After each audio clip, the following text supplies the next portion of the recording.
Well, hello there, Josh. How are you doing today? I'm doing fantastic. So good to see you again, Jay.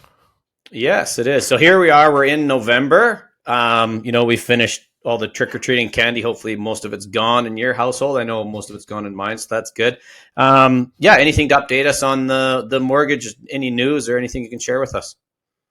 Well, we did see some rising interest rates through the fall and into October, of course.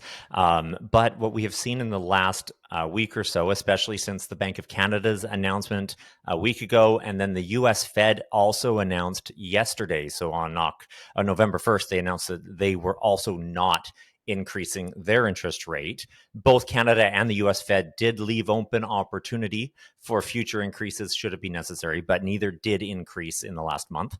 So that's good. And we've seen some downward movement on the bond pricing for 5-year bonds since in the last month, almost half of a percent, 0.4 or so percent downward movement. So I'm thinking that we might see some leveling out of interest rates, possibly a little bit of downward movement on those fixed. And then the question is, when is the Bank of Canada going to start lowering its rate next year or so that those variable rates become more attractive? We're still seeing it busy in the market, and the concern over rising interest rates seems to be going away. Right. Yeah. So we're going to probably see buyers maybe thinking about staying on the sidelines and seeing if they can get a better rate, maybe possibly coming up. Are you feeling that yet? I don't think that the interest rate discounts are going to be, or the lowering rates over the next several months are going to be enough that it would actually cause that. But I do like to remind anybody I'm working with that if we get them a rate locked in now and rates are lower by the time they find their home or by the time that they move into their home, then we're going to get them that lower rate. Right. So locking in rates really matters, of course, if there's threat of rates increasing. But locking in and then rates decreasing doesn't mean that you have to take that higher rate. You get the lower one that's available. But if rates go down too much, we're going to see prices in the homes go up, and Right. these rate differences are smaller than likely increases in home prices. Okay. Yeah, that makes sense. And we've certainly seen that before, and I guess history repeats itself. So we'll just Yeah. keep our eye on that. So yeah. So thanks for that update. I always like to remind all of our past clients and even the ones that are just closed on their houses now that we've got a time change coming. So at this time of the year, with our clocks being falling back, there's some maintenance tips. And so recently I did a video with one of our good friends, Travis from Alquin Homes, about some of the warranty issues, or sorry, some of the homeowner issues that we need to do to make sure that we don't have any sort of winter problems coming up from freezing lines and whatnot. So maybe we'll just start that clip here now, and then we'll follow you as soon as we're done that video. Perfect. Here we go. Before doing any maintenance on your furnace system, you should have a furnace on-off switch. Be sure to turn that off just to prevent any damage while working on your furnace system. First of all, I'd like to start off with your furnace filter. These come in various sizes depending on your furnace. This one is 1625 by 4. Another notable thing is the airflow direction arrow. This is important because they are reinforced on the back side so they don't get sucked into the furnace. Simple way to put this in, most furnaces have a removable cover. Just remove that cover, pull out your old furnace filter, and insert the new filter. Again, be cognitive of the direction of the arrow, and put it back in, sealed tight. That is all. The next item I'd like to show you is the HRV system if your home is equipped with one. First and foremost, open up at the bottom. There's typically 2 hatch releases here, and most hatches come right off. Inside, there is detailed instructions on both 3-month and 6-month maintenance, which I'm going to show you now. First and foremost, the 2 pre-filters simply pull out. These are brand new and clean. Usually after a year, 6 months, 3 months worth of use, this one will be very dirty on the outside air side. So all you need to do, like the instructions say, is vacuum these off, give them a rinse of water, shake them dry, make sure they're dry before reinstalling, and simply just reinstall.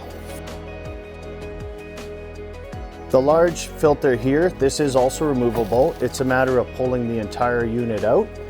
And once again, just vacuum off the fins inside here, and then find a big tub or a bathtub sometimes. Soak it in there for 3 hours, remove it, let it dry, and reinstall.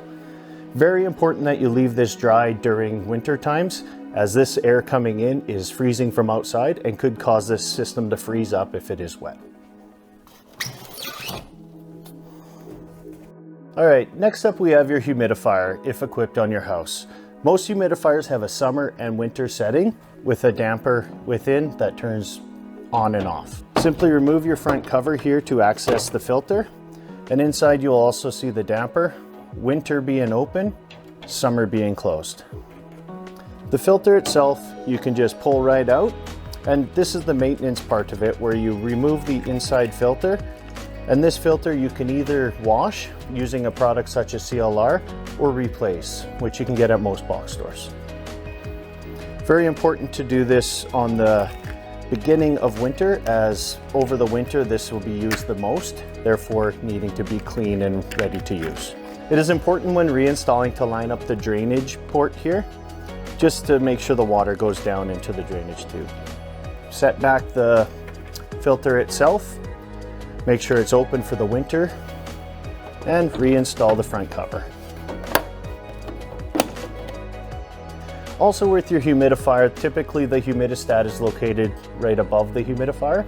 For the winter, with our extreme temperatures, you want to have it set to around the 15 to 20%. As the weather gets colder, you'll need to dial that down, or if your windows are icing, fogging up, keep it low.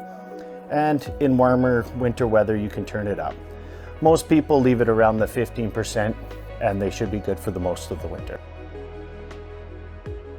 Also, if your house is equipped with an external water shutoff, in this case located here, have that turned on. Your house typically has frost-free hose bibs. This is a secondary shutoff sometimes installed to help prevent freeze up.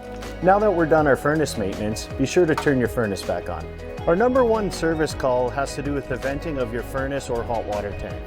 This being the exhaust is warm, humid air, and in the winter causes an icicle buildup here. Simply remove the icicle by kicking it over and keep this area clear of any obstacles to prevent the shutdown of the furnace. Thanks, Travis. So after you've done all the things that he's just mentioned, make sure we check the smoke and the carbon monoxide detectors. Every year around this time, check them. If the batteries need to be replaced, replace them. The other thing that you need to make sure is that if you have a programmable thermostat, that the batteries are still good as well. We don't want you to be left out in the cold. So hopefully that was informative for you and you learned something. There is, some of our clients have had issue finding different types of filters, or maybe even remembering how to clean their HRV. Hopefully that helped. And if it didn't, reach out to me, call me. Someone from our team can certainly help you. And if we can't, we definitely know the people that can help you. Make sure that you protect your home this winter. Okay, well, thanks everybody. It was great having you here again.